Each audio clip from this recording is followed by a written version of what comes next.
Hi అందరికీ నమస్కారం. ఈరోజు వీడియోలో కోబ్రా పాక్ తయారయ్యే విధానం వీడియోలో చూసేద్దాం వచ్చేయండి. ముందుగా ఒక కప్పు పంచదారకి 3 కప్పుల వాటర్ని పోసి బాగా మరగనివ్వాలి.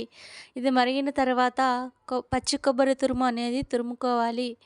పచ్చి కొబ్బరి తురిమిన తర్వాత మనము ఒక గిన్నెలోకి సపరేట్గా తీసుకొని పంచదార పాకం ಅಥವಾ చక్కెర పాకం రెడీ అయింది కదా, ఇందులోకి తురిమిన కొబ్బరిని కొంచెం కొంచెంగా వేసి గరిటెతో తిప్పుతూ ఉండాలి.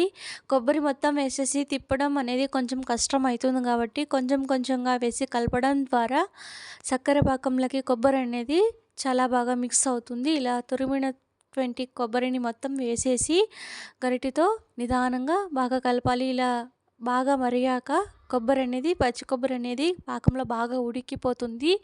ఇలా ఉడికిన దాన్ని కలుపుతూ ఉండడం ద్వారా ఈ విధంగా అవుతుందన్నమాట. ఇది ఆల్రెడీ కట్ చేసి పెట్టినటువంటి పీసెస్. ఇప్పుడు ఉడికిన ఈ కొబ్బరి పాకం కొంచెం పక్కన చల్లారనివ్వాక ఇందులోకి మనం ఎలచి పౌడర్ వేసి బాగా కలపనివ్వాలి. ఎలచి పౌడర్ వేయడం ద్వారా మనకి టేస్ట్ అనేది బాగా వస్తుంది.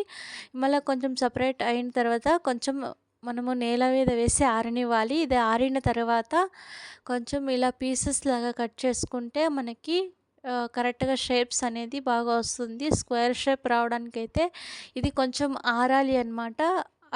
కొంచెం ఆరిన తర్వాత అంటే 5 మినిట్స్ అయ్యాక ఆరిన తర్వాత ఇలా పీసెస్ లాగా కట్ చేసుకుంటే మనకి చెదిరిపోకుండా కట్ చేయాలి.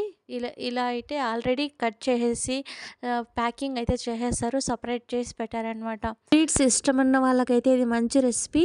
ఛానల్ని ఎవరైనా కొత్తగా చూస్తున్న వాళ్ళైతే ఛానల్ని సబ్స్క్రైబ్ చేసుకోండి. Thank you for watching. Please like, share, subscribe my YouTube channel. Thank you.